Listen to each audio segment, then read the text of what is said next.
is up?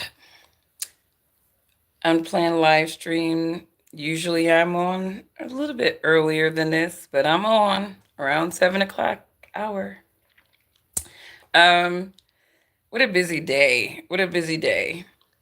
You know, I love old movies, and one old movie that I would definitely recommend people go watch, you know, the older one, not the newer one, but the older one is The Manchurian Candidate.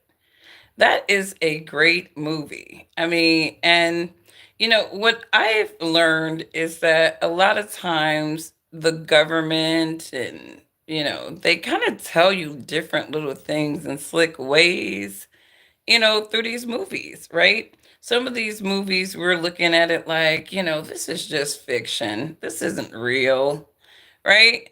But, you see so many of these scenarios kind of coming into fruition in real life. You're like, wow, maybe it is real. Maybe that predictive programming was, through that movie, was actually these people trying to tell me something. And that's where, like, I'm looking at everything with a different eye. It's kind of like that Diddy stuff, right? Now you got to go back and listen to the dude's music to like really figure out, like, oh, dang, yeah, there was definitely some signs that he was into something, right? But The Manchurian Candidate is a great movie. I was actually just looking at this scene, where she's talking about, I wanted a killer. Now, this is his mom, I believe. And I don't know what in a weirdness, you know, is up with this particular mom, but she seems to be enamored with her son. But this was a great scene in that movie. It fits nicely into a special bag. So check this out. 1962. Great old film. Great old film. The Manchurian Candidate. It has an Angela Lansbury. Now, they did remake this movie, but I always find that the classics are a little bit better. They have less psyopy stuff in them, How are you? Hello and hello. Absolutely clear, protected shooting. So she's telling her son, you're going to be dressed as a priest. You are to shoot the presidential nominee through the head. And Johnny will rise gallantly to his feet and lift Ben Arthur's body in his arms, stand in front of the microphones and begin to speak. Such a powerful woman plotting. The speech is short, but it's the most rousing speech I've ever read. It's been worked on here and in Russia on and off for over 8 years. They said this speech was arousing, and it's been worked on here and in Russia for 8 years. It's like, dang, they was like, we need this to really take the body hit away their from souls. Him. Then Johnny will really hit those microphones and those cameras with blood all over him, fighting off anyone who tries to help him, defending America even if it means his own death, rallying a nation of television viewers into hysteria to sweep us up into the White House with powers that will make martial law seem like anarchy. Now, this is very important. I want the nominee to be dead about 2 minutes after he begins his acceptance speech. Depending on his She's looking at him with them Hillary Clinton eyes. You are to hit him right at the point that he finishes the phrase. Women with those eyes, it's like they be really like when they was like, I want him dead. They got to be specific. The opposite of alive. She got them vicious eyes. Like when she say that, like I want him dead. The opposite of alive. She got them female eyes. Nor would I ask of any fellow American in defense of his freedom that which I would not gladly give myself. My life before my liberty. Is that absolutely clear? And so after he said that, then he's supposed to get taken out of the game. Manchurian Candidate, you guys, check that out. Great movie. Great movie. And I would say check out the older version. I love me some Denzel. It wasn't Denzel in a new one, but I rocks with my older films. Anyways, so you guys, Kamala Harris, I don't know why they're torturing her. It's like we 13 days. I know she's down to the wire. She got to rally up as many people. She needs a scandal, right? At this point, she needs a Trump scandal, a really bad Trump scandal, right? I see some Democrats, excuse me, using somebody keeps sending me this these sound bites of Trump talking about his daughter. And mind you, the way Trump is talking about his daughter is freaking creepy. I've heard dad say, my daughter is beautiful, right? They may say, my daughter has a nice shape, but they wouldn't say things like, if she wasn't my daughter, then I would, date her. Like, that's like creep zone right there. So he's definitely, he's made creepy comments for sure. You know what I mean? But there's so many creeps in the US government. It's like I can't keep up with all of them, and they all seem to have an affinity for the children cuz they're Moloch and Baal worshippers, right? This is Sodom and Gomorrah 2.0, but they keep torturing Kamala at this point, and she got the white earrings back on.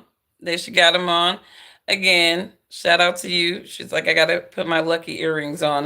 When I wore the black ones, I didn't really feel the vibes, so she went back to the white ones. For the CNN town hall, you got Anderson Cooper here talking to some undecided voters. These people undecided. And I guess she's stating her case for why they should vote for her. Now, I'm going to be honest with you, and I said this in my last live stream too. Kamala Harris cannot freestyle. She cannot freestyle talk. She doesn't have a conversational speaking pattern. She's very robotic, right? People call her a puppet for a reason because she operates like a puppet, right? It's like every single answer to a question is a thought out scripted speech. You know what I mean? She has a speech for every single question versus just answering the question, getting down to a human level with these people, and just, meeting them there. She's like fake human. That's why I say I feel like she's a transhuman somehow. They are still undecided or So persuadable. this is just fair usage. All of them are registered to vote. Some cast votes for Joe Biden in 2020, others for Donald Trump. Some didn't vote at all, and for some, this is their first election. Many are leaning right now to one candidate or another, but they all say they have yet to make their final choice. Now, we found these voters working with a nonpartisan research firm, as well as business and religious groups, universities, and other civic organizations. I'm kind of looking at the faces of some of these people, and they said that they did all that, giving us the background. But debate, he declined. Some of those faces are giving mad Democrats. Their emotions are on their face. All right, Kamala. Thank you. Appreciate it. Thanks. You have a mic right here. She know her suit jackets just be drowning her ass. Good evening. Thanks so much for being with us. We're going to get to the audience in just a second. I want to start by asking you, though, for weeks you have Why been they don't calling ever Donald give her Trump tailored unstable, suits? I don't unhinged, understand called this. dangerous. You've quoted General Milley recently, who called him a fascist. I think they trying to hide Today, her you quoted ass General because, Kelly, like, who said that if Trump they repeatedly showed praised it, they're Hitler. like, nah, But she's there are not tens black. of millions Look of at her Americans ass. right now who That's not a have heard all foundational those black things, American and they woman. The don't ass buy tells it, us or everything. even if they do, We they're were still blessed going to with vote for Donald assets. Trump. He's arguably So we gonna more wear that popular now A-line than ever. You have 13 right days at to the go. waist What do you so say that to you those can voters to see convince the them? Because some of them are in curve, this room. the real curve, Sure, and I thank you all for without taking the over time to be here. sexualizing it. And you could be They doing got a some cute number of little other tailored things with your time. A-lines, So this really is proof that we love our country. People suits are that she can engaged, rock Anderson, with. and really want to That's talk about it. probably why the men ain't checking for us. Like, man, you dress like us. Damn. Can I see you dress like a woman, like, like the issues. And so the issue that you raise, yes, I do dressing believe like that one of the Donald Trump dudes. is unstable, increasingly unstable. I don't understand why Anderson Cooper started this out like that for her. I don't understand why he did that. He automatically started this thing out with negative comments that Kamala Harris has said about Donald Trump. So, as opposed to him getting her to talk about herself, he automatically gets Kamala Harris focused on vilifying Donald Trump. It's kind of crazy. It's like, I don't understand why they would start her off throwing shots at Trump, like in the very beginning. And unfit to serve. And I don't necessarily think that everyone has heard what you and I have heard repeatedly, which is the people who know Donald Trump best, the people who worked with him in the White House, in the Situation Room, in the Oval Office, all Republicans, by the way, who served in his administration, his former chief of staff. Her eyes look like she's trying to convince them that what she is saying is the truth, right? Like, there's no conviction. It's just like, these are all the bratty shills that turned on Trump or got fired by Trump that were former workers that hate him. You know, it's this was not a good way. I feel like the Democrats are almost setting this woman up to fail at this point. Because Anderson Cooper, you're a Democratic shill. Why would you start this interview out like that? You're not even looking out for Kamala Harris at this point, starting the interview off with her throwing shots at Trump. Democrats are not loyal. Like, if I were her, I'd be like, man, if you don't ask me about me, people are starving. They said I'm a robot, so I got to address that, right? He got her talking about Trump right off the bat. Fail.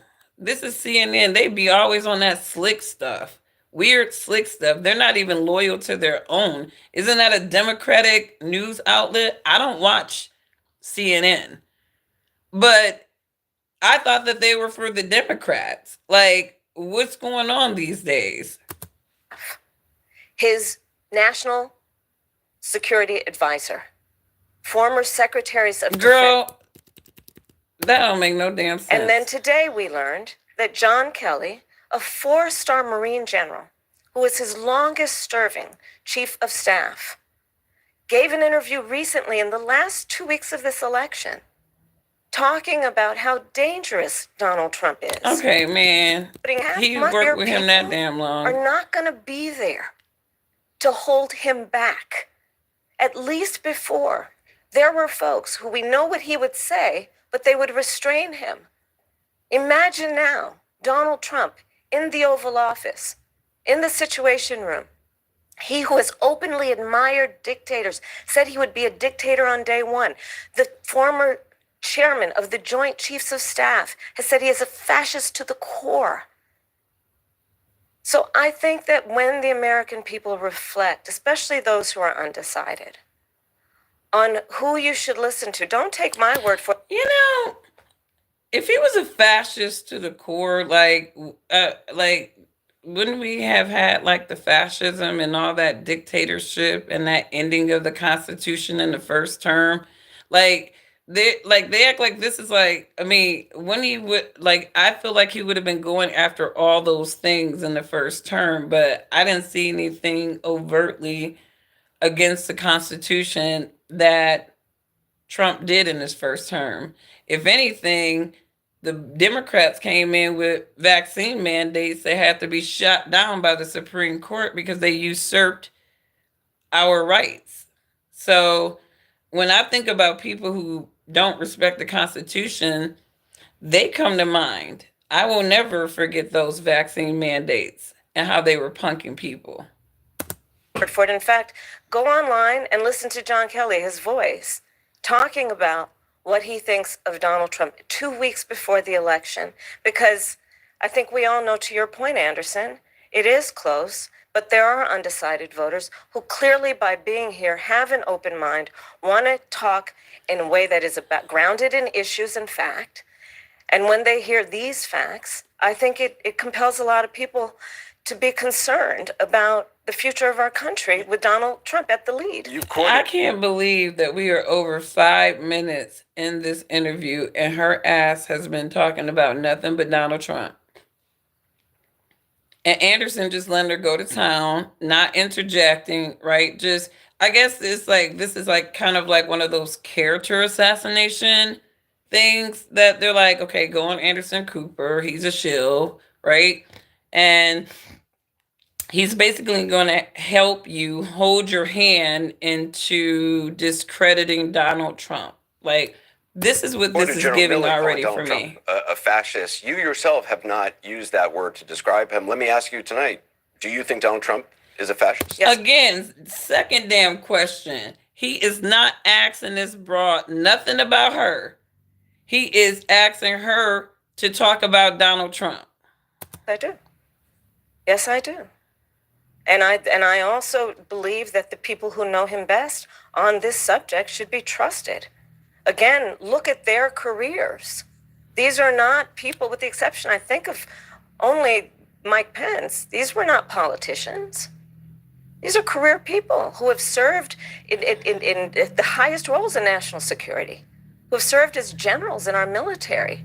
And I don't really Or make highly them trustworthy. respected. They're only Talking respected by the people who The prop them person who up. would be commander in chief.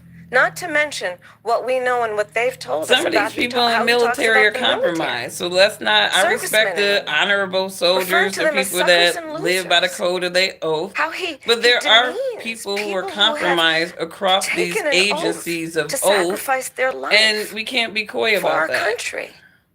It's a lot of And traitors. I do believe, Anderson, that part of this is why, even just this week, I traveled this state and others with Liz Cheney, former Congress member who was a very high-ranking Republican. She has endorsed me. Her father, the former... There is nothing conversational about her voice. It's like I'm whining. I mean, she sounds like she's whining, it's like, and it's like, why isn't he stopping her? Like, why isn't he helping her? I mean, at least Oprah helped her out a couple of times. Vice President of the United States, Dick Cheney, is voting for me. Over 400. Like, what is the purpose of this town hall? Like, I don't understand it. I really don't understand this. Like, I mean, I'm down to the wire and I'm going to do a town hall and really just focus on my opponent and making all these, like, this person said this about him, this person said that about them. But, we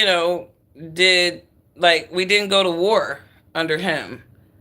We didn't have, like, I mean, we were not involved in little proxy war here, there, and everywhere. That kind of started under the Biden administration. So, I mean, I don't know what to say, but like, I feel like the Democrats, everything that they accuse Trump of is like, really, like, y'all doing that y'all damn selves. Y'all just trying to put y'all shit on somebody else. To Donald Trump, even, have endorsed Donald my Trump. candidacy. How far And are the we in this? reason 6 why minutes in this among them interview, and is this a broad still legitimate talking about fear, Trump. based on Donald Trump's words and actions, Donald Trump. that he will not obey an oath to support and defend the Constitution of The main ingredient for this woman's word salads are Donald Trump.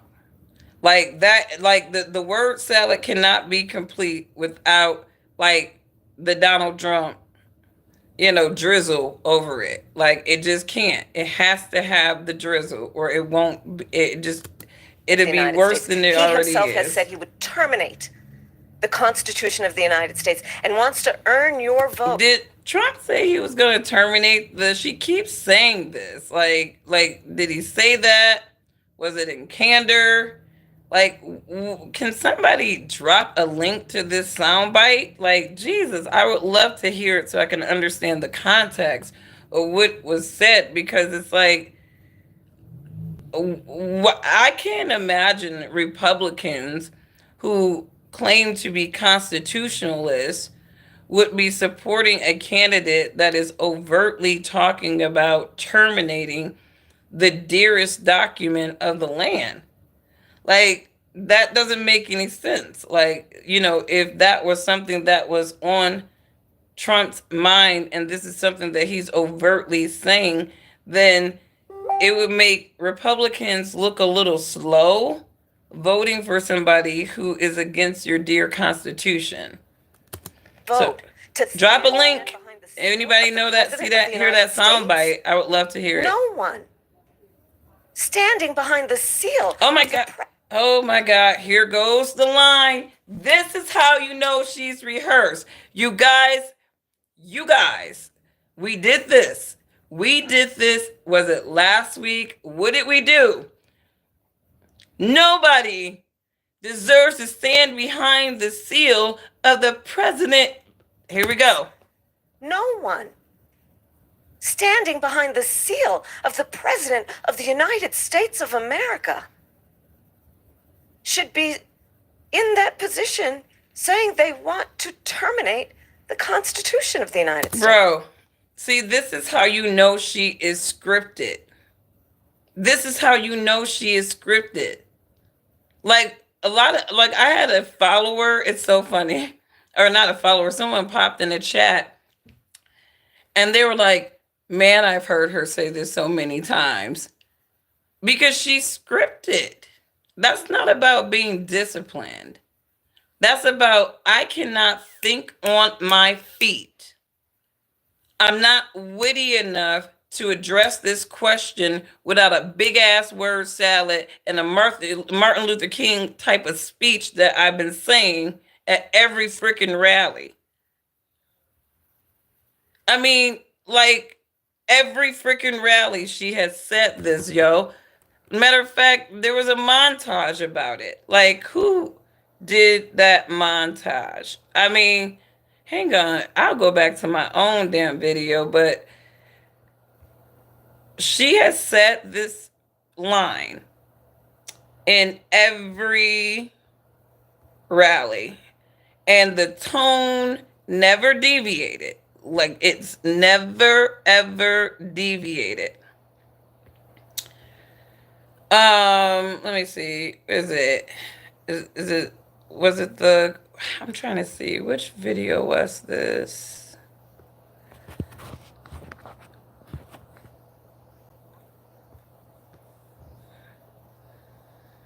I can't even remember which one it was.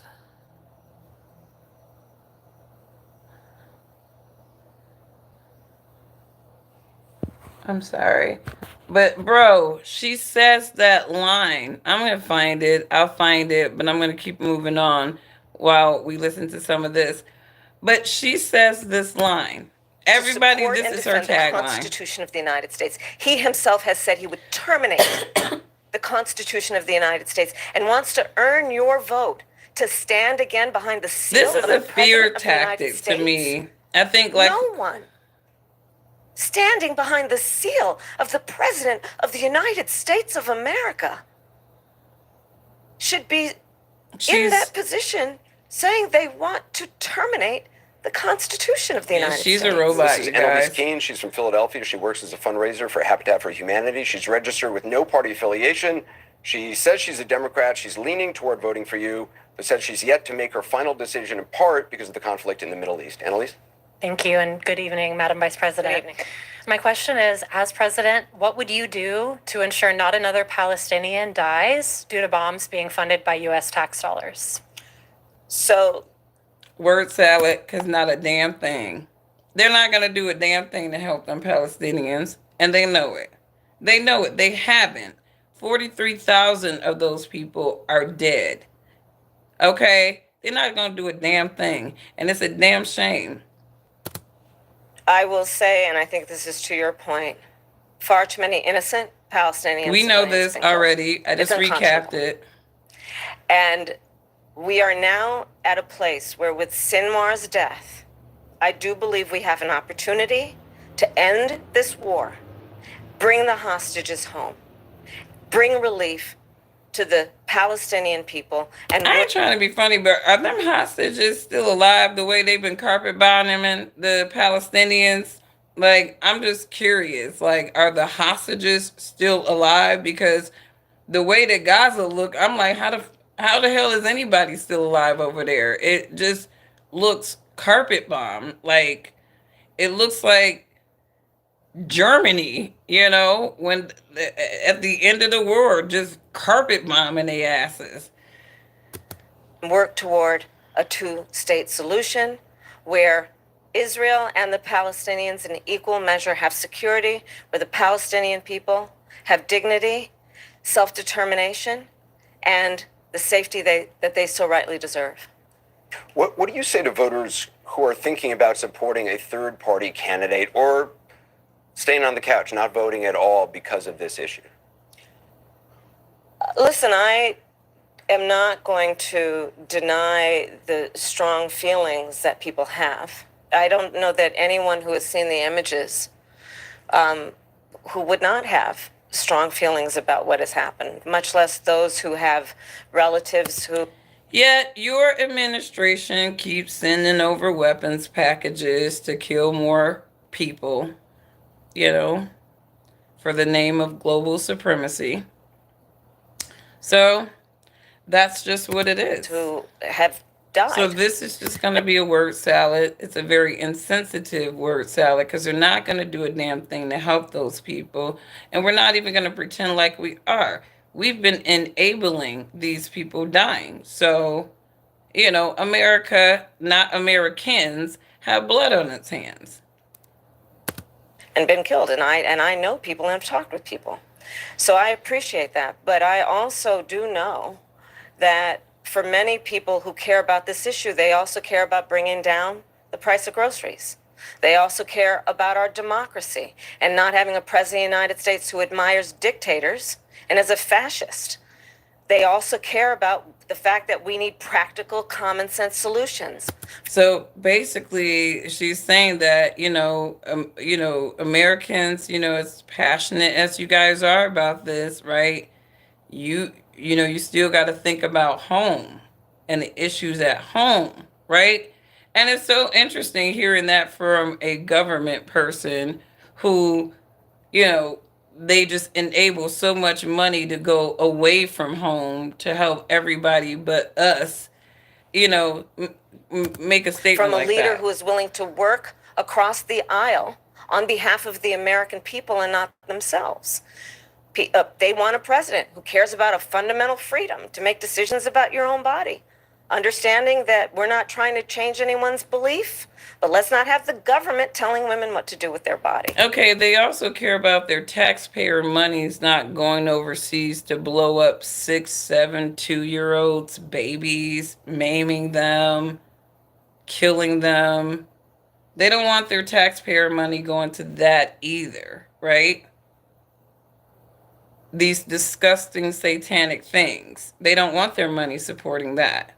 So, I mean, when you think about the Democrats and even Kamala Harris, the reluctant voters, in my opinion, that are not really excited to vote for them, they're making that decision because of the Israel-Gaza conflict. There's a lot of people that don't believe in that. They don't believe in that at all. There are most independents are anti-war.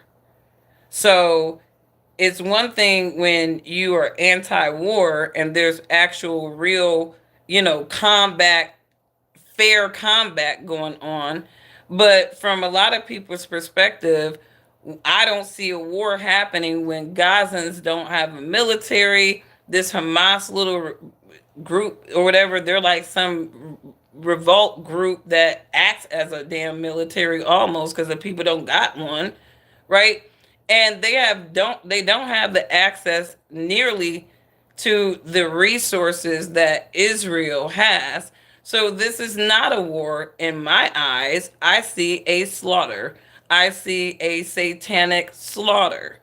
And so, obviously, I've said my opinions about the United States and Israel. And to me, this relationship with these two nations and how they do represent the second beast in the revelations together. And like I said, Daniel's prophecy, Daniel chapter 8, they tell us that the bigger horn grew up later. So we already know that the bigger horn on the second beast is America. But these nations will always be in union. There is no separating them. They are of the same beast in prophecy. They will conquer together. They will fall together. So that's just what it is with Israel and America. But getting back to these independent voters,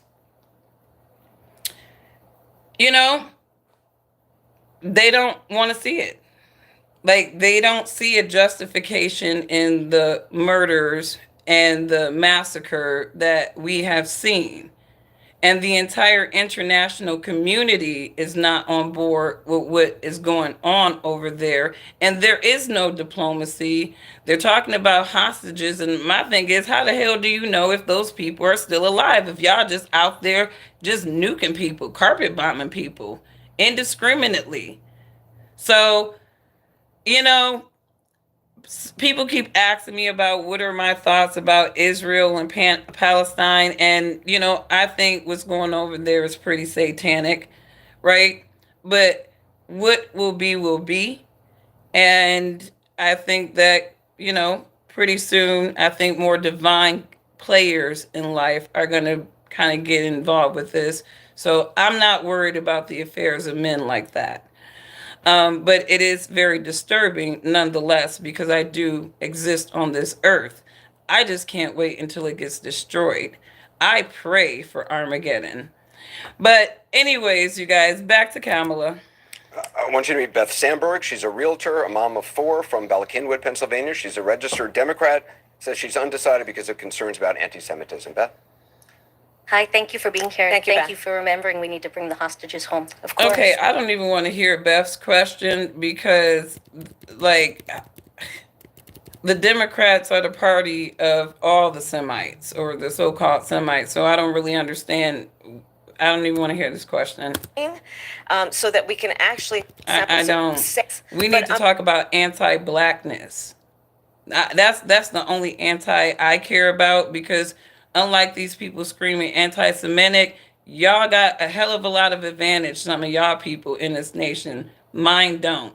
So I care about anti-blackness and how my people have been threatened by the rhetoric of certain other coordinated people and how my people have been economically disenfranchised and short squeezed. So I don't want to hear this question. I mean, this is just, to me, this is the Democrats. This is really the Democrats throwing her all these, like, anti-Semitism is a notion, it's a feeling, okay? Just like racism is.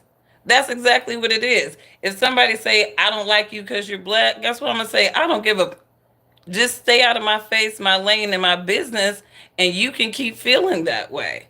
I mean, but to me, I don't really understand a lot of these conversations about that. Help.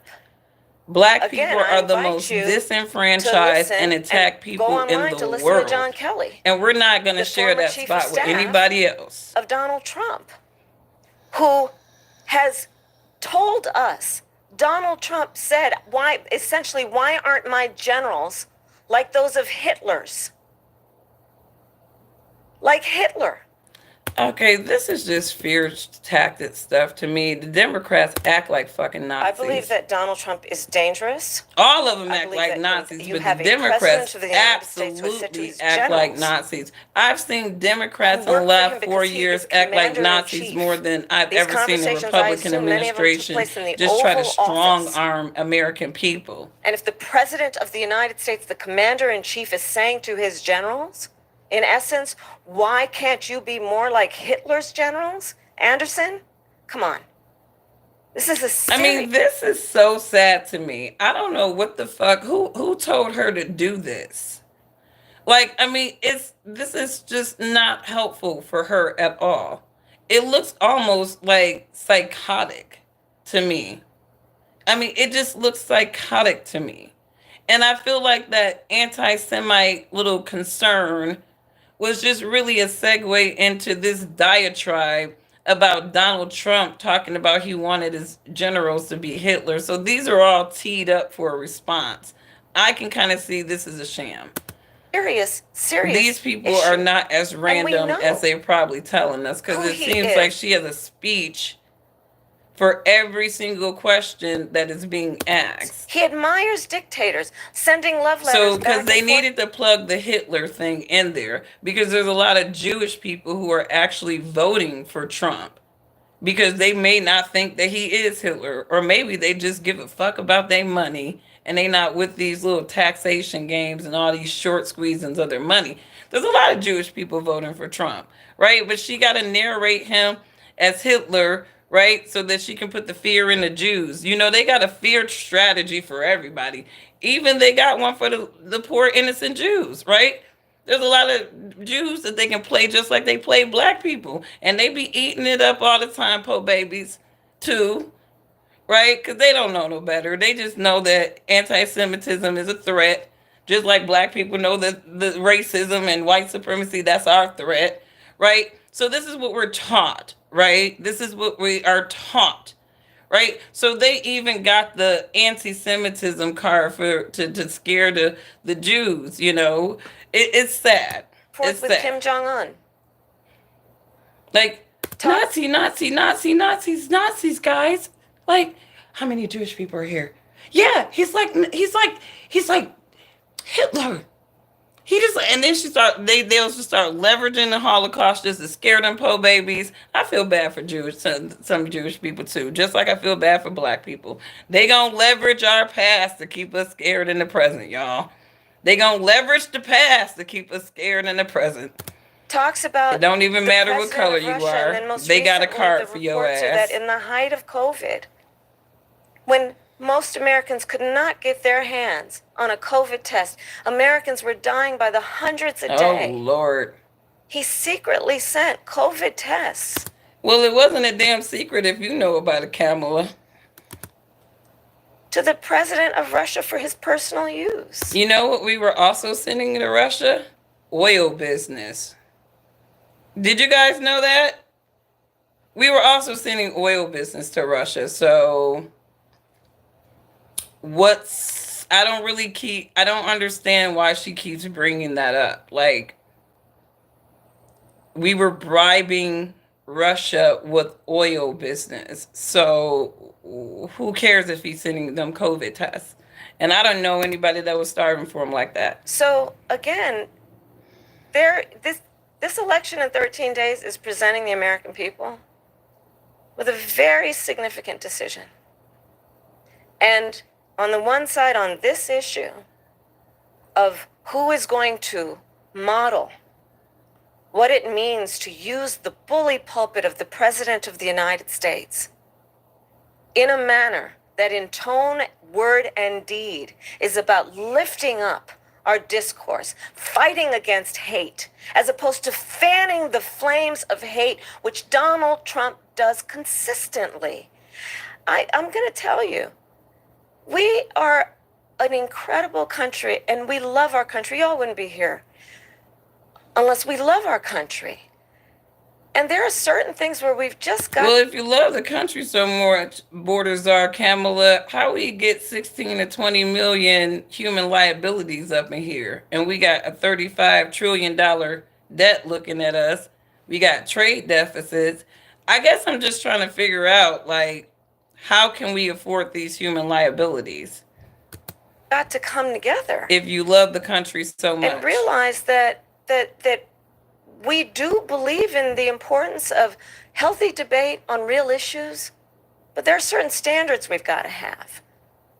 And, you know, another point that even John Kelly talked about, I believe, and many have, is January 6th, where you have the President of the United States defying the will of the people in a free and fair election and unleashing a violent mob who attacked. I don't care about January 6th. I don't even think about January 6th at all. Pennsylvania, It didn't shake who me told as us an he's leaning American. towards I voting actually for you, saw but the is concerned about what Constitution he in calls motion. shifts in your policy positions. Rob? Thank you. Thank you for being here, Vice President Harris. So welcome to Delco. Thank you. Here in Delco, Because a lot of people we felt pride like ourselves in that being election authentic. was not And, right. A lot of people felt like that much of what we election have seen was much of stolen. what you've been saying with regard to issues Like, like law for and real. order and fracking, And reflect all a more this little centrist flip view flop than what stuff that people they are were used to doing, hearing all from these Kamala Harris. issues with the voting that leaving year, some man, voters to wonder quit, stop about the the cap. authenticity of your current more moderate positions. If Can you voting talk was a little bit about straightforward, how your you know, positions have people wouldn't shifted and have why? those Sure, and sentiments. thank But you. people saw a So lot of the first of slick all, shit on that was going fracking, on. You I've know, been very clear we couldn't people dispense with this dropping in off 2020. bags. There's too I much am not going to ban collateral for that, fracking. I so did I not as don't. vice president. In fact, I as vice never think president, I about cast those the January 6th tie-breaking vote conversations. that now has opened up more fracking leases. My value on the issue of what we need to do to invest in a clean energy economy and a clean energy future has not changed. I would But never frankly, believe I that the now have American the people experience voted and for Joe perspective Biden. of having been vice president for almost 4 years. I've traveled the country. I know that we can invest in a clean energy economy and still not ban fracking and still work toward what we need to do to create more jobs and create US based jobs in a way that will be globally competitive. On the issue of law and Wait, order, did she is say you not that ban fracking? Positions have shifted and why? Sure, and thank you. So first of all, on fracking, Wait, I want to hear your question, sir. Yeah, who told us he's leaning towards voting for you, but has concerns about what he calls shifts in your policy positions. Rob? Thank you. Thank you for being here, Vice President Harris. So welcome to Delco. thank you. Here in Delco, we pride ourselves on being authentic. Yeah. And much of what we have much of what you've been saying with regard to Where's issues that like at? law They and pride order themselves and on being fracking, authentic. reflect a more centrist view than what people I'm are gonna used have to to go hearing from visit Kamala y'all. Harris. See what Leaving y'all some voters about. to I love wonder about the authentic towns. authenticity of your current more moderate positions. Can you talk a little bit about how your positions have shifted and why? Sure, and thank you. So first of all, on fracking, I've been very clear we couldn't dispense with this in 2020. I am not going to ban fracking. I did not as vice president. In fact, as vice president, I cast the tie-breaking vote that now has opened up more fracking leases. My value on the issue of what we need to do to invest in a clean energy economy and a clean energy future has not changed. But frankly, I now have the experience and perspective of having been vice president for almost 4 years. I've traveled the country. I know that we can invest in a clean energy economy. Now, I think that was and the still- smartest thing I've ever heard her say so far. That I've changed my perspective because I got more experience on this topic being vice president, traveling the country, right? So it helped me to, broaden my perspective and have a different perspective. I'm all good with people looking at something at face value, and as they get to know, whatever it is a little bit more, they're like, maybe I thought about this the wrong way. Maybe I didn't see this clearly. You get more information and now you have a firmer, broader perspective. I'm okay with that. I am definitely okay with that. But I don't necessarily think that that was her thinking pattern. I think her thinking pattern was more like JD Vance is an oil guy.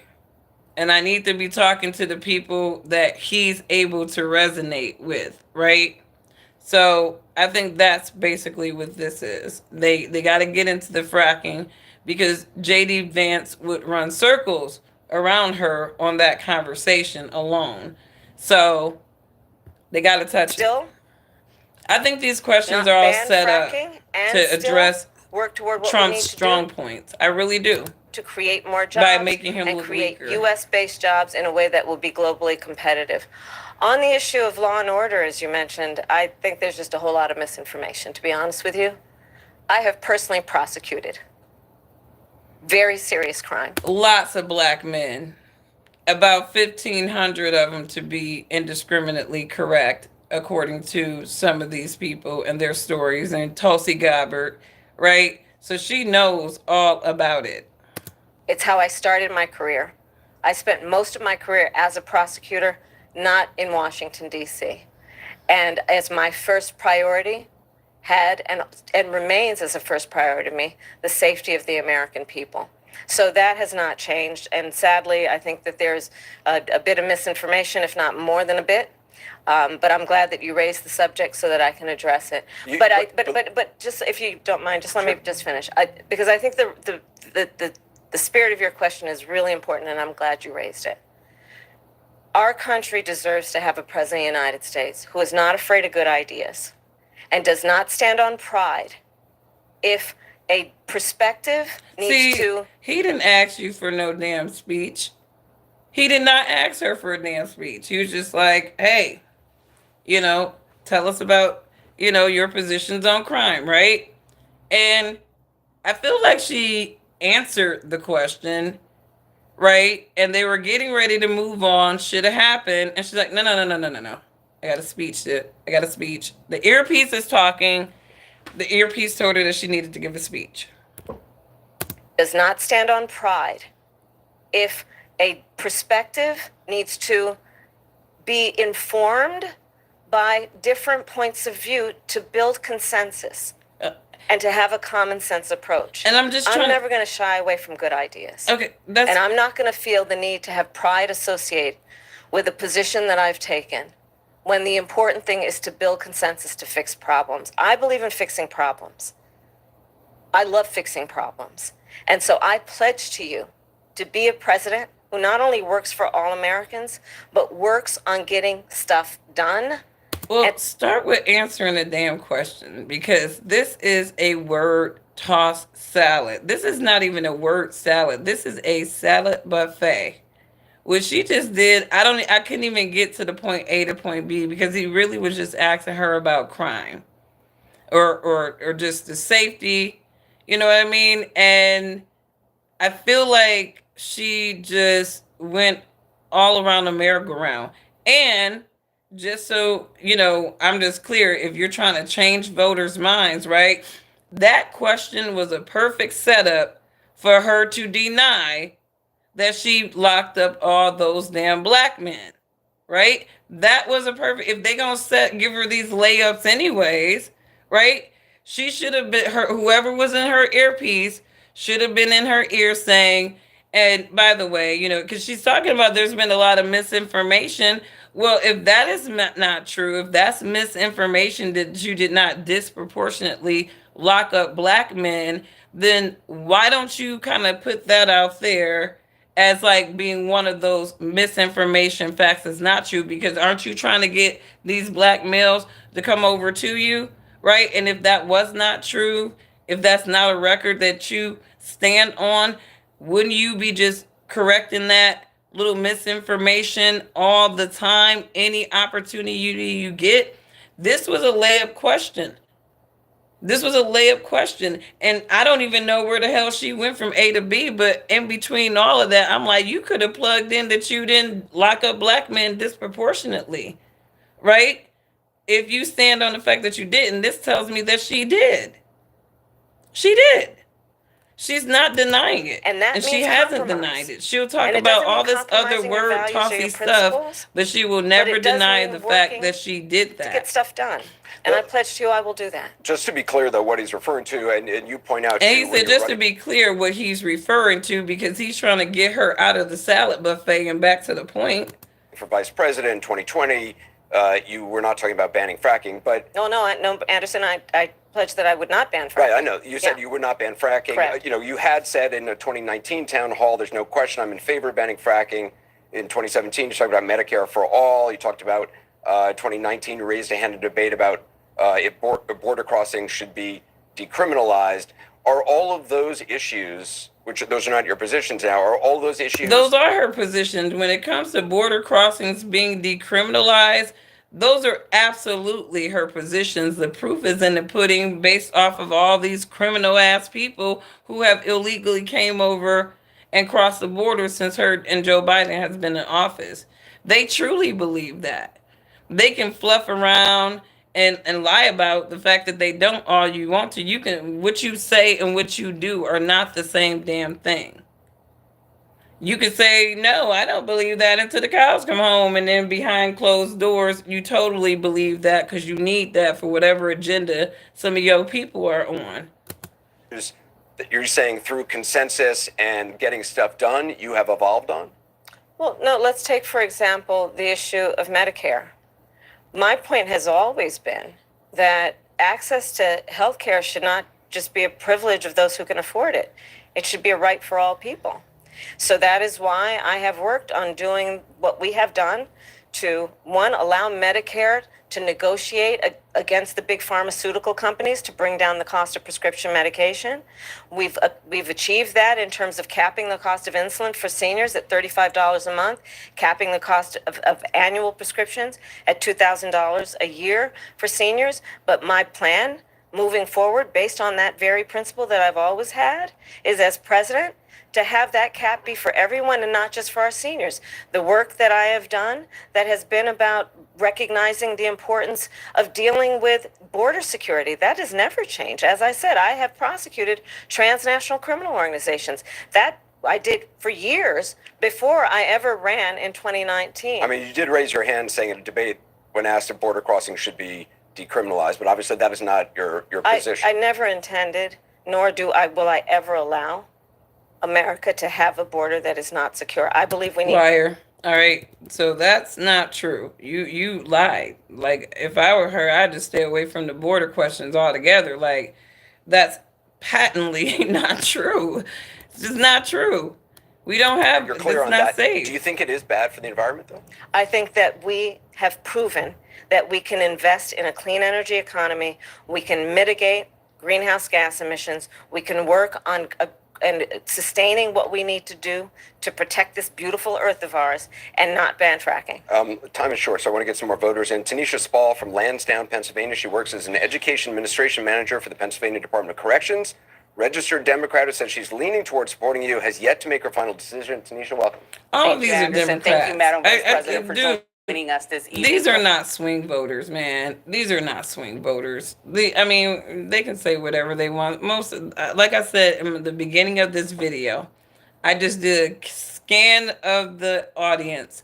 I looked at these people's faces, and you can tell, like, honestly, I have this weird thing that I don't even want to explain it right now, but I can look at people and I can do pretty good character the analysis of them, without them saying a word, because everything is based off of their facial gestures for me, their emphatic gestures, how they operate, how they just overall exist and sit, and I can look at a highly actualized person from somebody who isn't actualized, no matter how rich or poor they may be.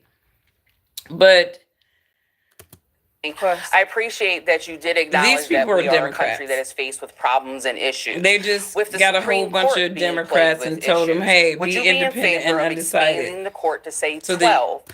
So I want to hear her question, but this is, to me, these are a bunch of layups for Kamala to do these speech type answers. Acknowledge that we are a country that is faced with problems and issues. With the Supreme Court being plagued with issues, would you be in favor of expanding the court to say 12, so each justice has only one circuit court other than Chief Justice to assist in making judgments more balanced? Well, to your point, there is no question that the American people increasingly are losing confidence in the Supreme Court.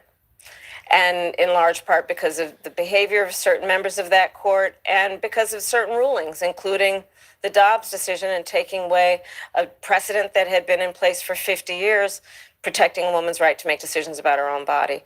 So I do believe that there should be some kind of reform of the court, and we can. Okay, again, so she's saying that there should be a reforming of the court because those Supreme Court justices actually did their jobs and stopped allowing the federal government to usurp the powers of the states by kicking Roe back over to them where it should have been in the first damn place, because that is not a constitutional power expressed for the federal government.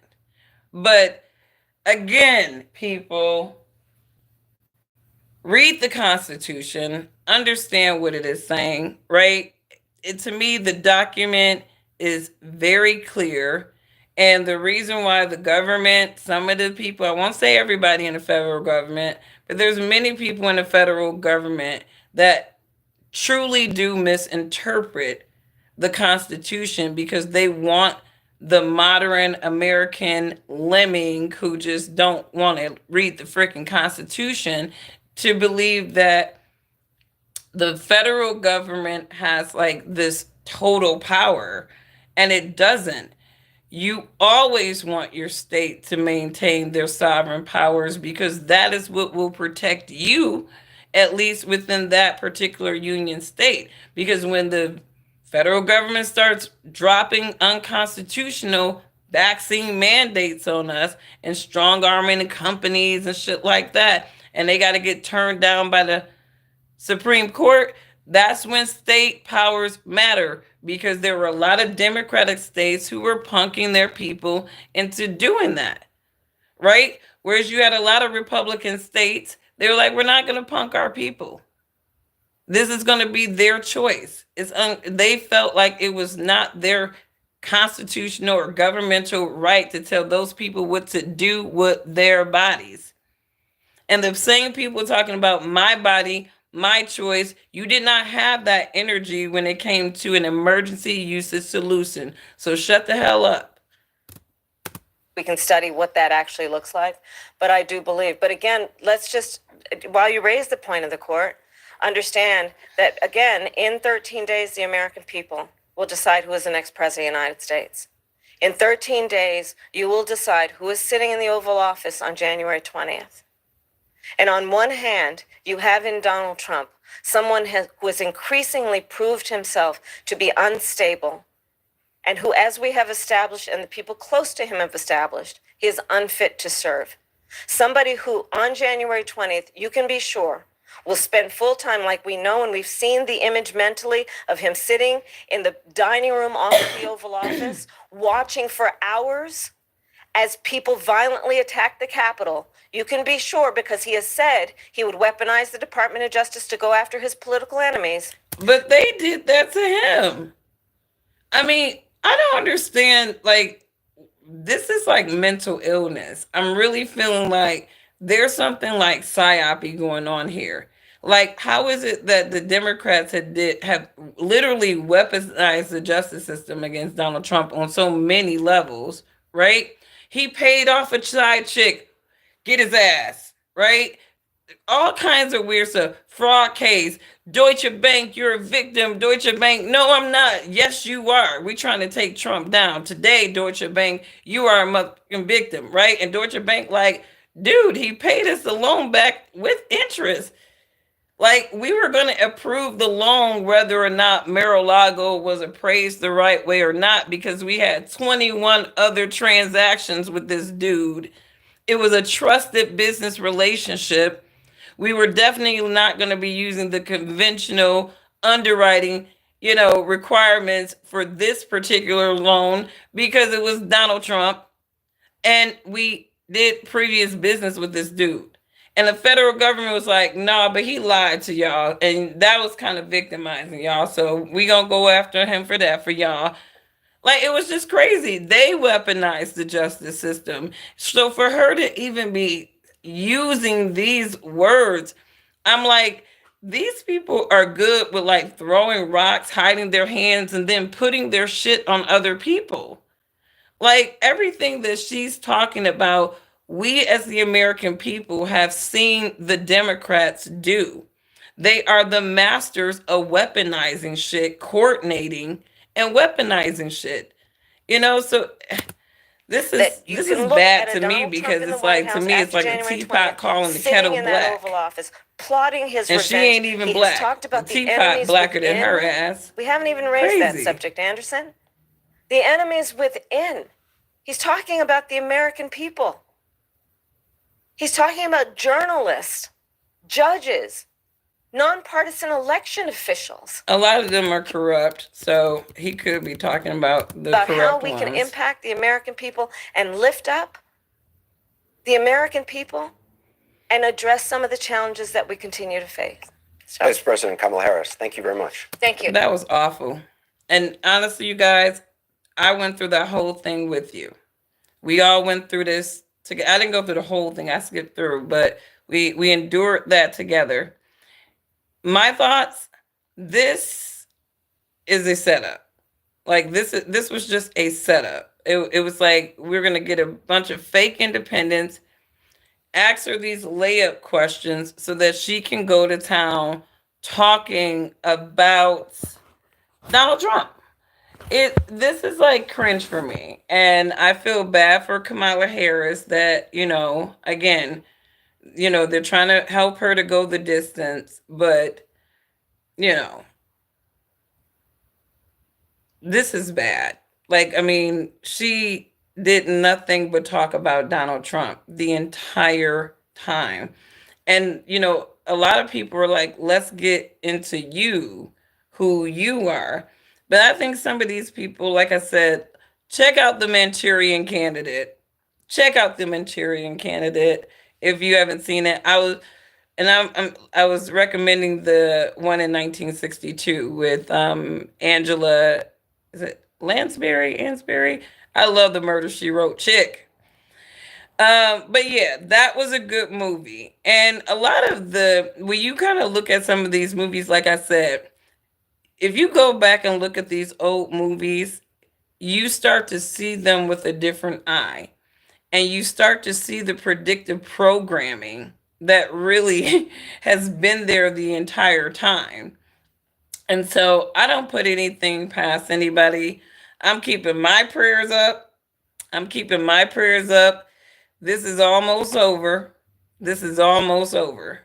And I'm not sure who's going to win, but at the end of the day, I'm going to just keep my prayers up, and whatever the outcome is going to be, like I said, we still got to put our faith in God.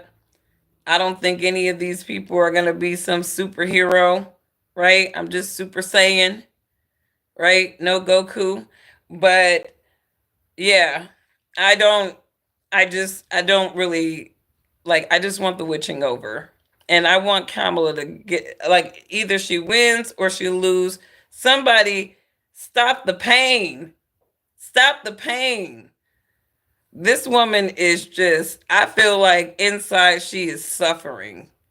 I feel like this woman is suffering inside. I feel like she knows that she's a puppet. I think that, this is not her flowers. This is not her glory, and even if she wins, like, I think that we're going to see a totally different type of Kamala Harris if she wins. I think we're going to see the more dogmatic person that all of those people, that 90% of her staff that left her the first year of the Biden administration, I think we're going to see that chick comes out. Right now she's trying to be humble and ambiguous, and we can't get anything raw and organic out of her, right? Because she doesn't know, like, how to probably fake her evil. It's like, when you tell an evil person to laugh and they're like, it's just really hard for them, they're straining and trying to get it out. It's kind of like that. Like, I mean, I don't know. But anyways, let me know what you guys think. This was a not necessary interview. I don't think this interview made Kamala Harris look any stronger in front of those independent voters. And in fact, it made her look like a whiny candidate whining about Donald Trump instead of speaking with firm conviction about, these are the problems of America. This is what I care about. This is what I've done. I wanted it to be I. That should have been her glory horror moment. That was her glory horror moment. Anderson Cooper started her off the wrong way. So it was almost like the setup to, this is going to be all about talking about Donald Trump. So he started that off terrible. I think this was a setup.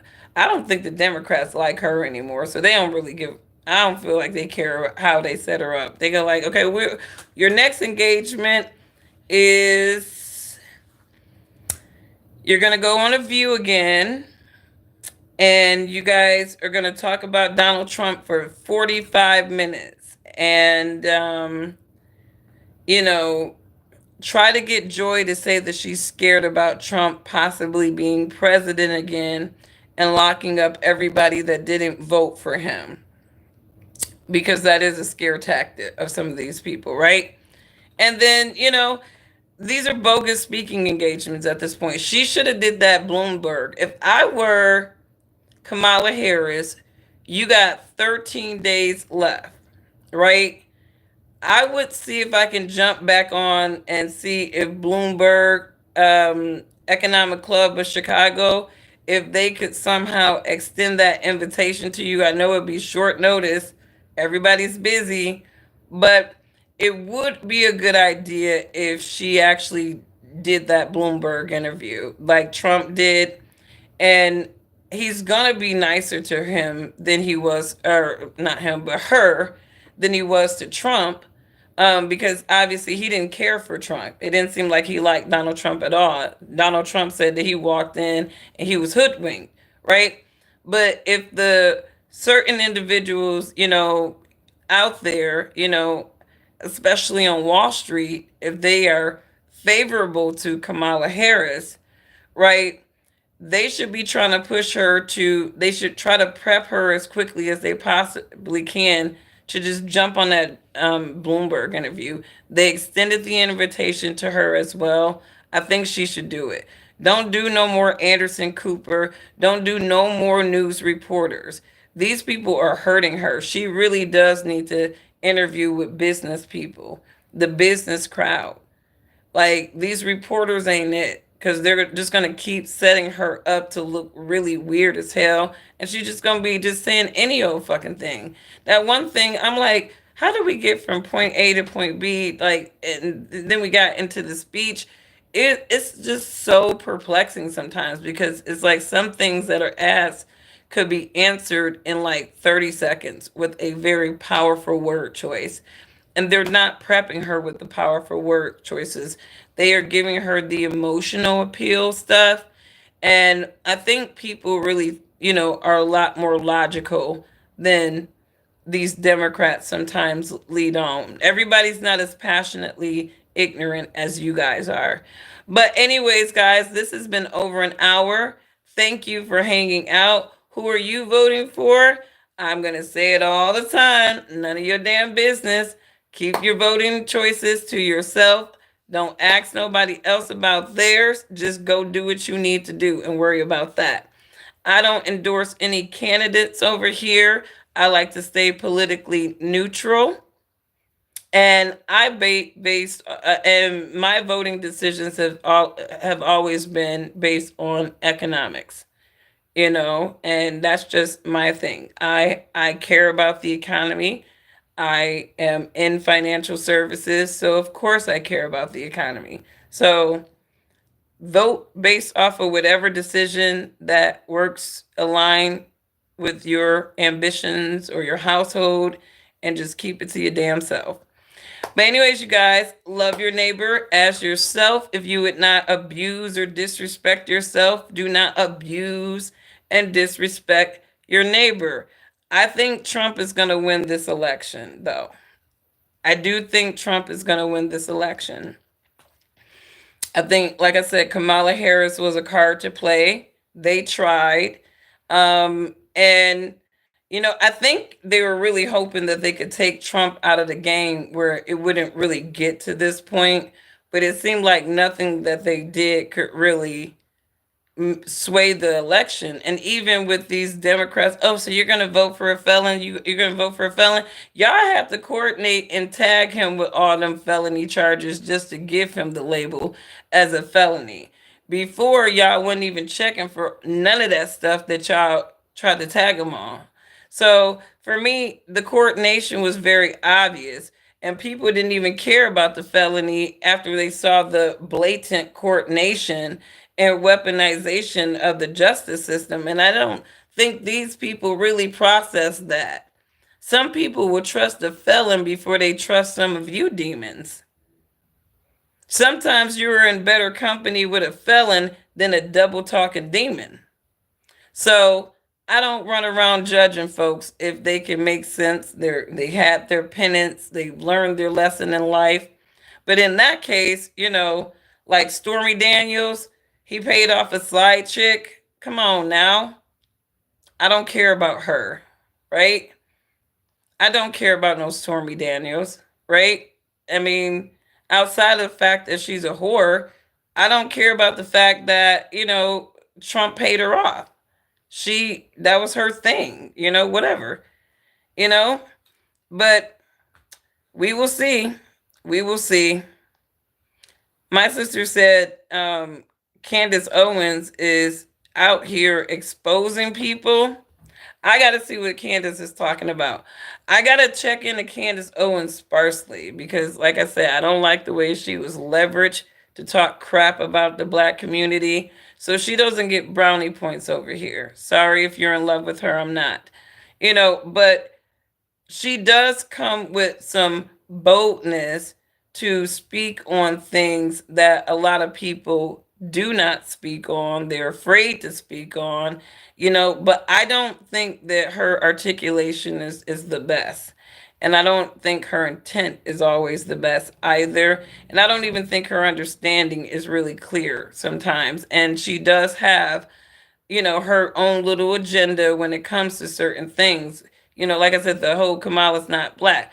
Well, if you're a foundational black American, you'll have one reason that expose was for not black people. And I've said this before that Kamala isn't black expose. It was for white people because black people don't need all of that to know why Kamala Harris isn't really foundationally black American. But according to Candace Owens' cousin, Candace herself really disassociated herself from idealisms of blackness. So, I mean, when I see her going on exposés exposing somebody not being black, it's like, well, yeah, they're kind of cosplaying as being black, but you really are black according to you and your people. And you've made an executive decision to almost live as a Sarah Jane with dark skin. So, you know, Teapot calling the kettle black. So people come over here, oh, Candace Owens is doing this. And it's like, that's great. That's for you, white people. It's for you, right? And it's good. You're being educated. I mean, honestly, if anything, I love the fact that white Americans, are tuned into a black woman like that and they have respect for a black woman like that. It kind of gives you hope and humanity. And it definitely, tells you that, I can't say that people that just because you follow Candace Owens, you're not racist. Unfortunately, I can't give people who follow Candace that. Some of y'all probably not, but she does attract a lot of the folks that love hearing other black folks talk crap about black people because it makes them feel better. And they can't say it themselves because they work in the private sector and they don't want to lose their job. So they need people like her. I get it. But anyways, you guys, you have a wonderful, wonderful evening. Thanks for checking in. We're going to pray for these people. Check out the Manchurian Candidate. Bye.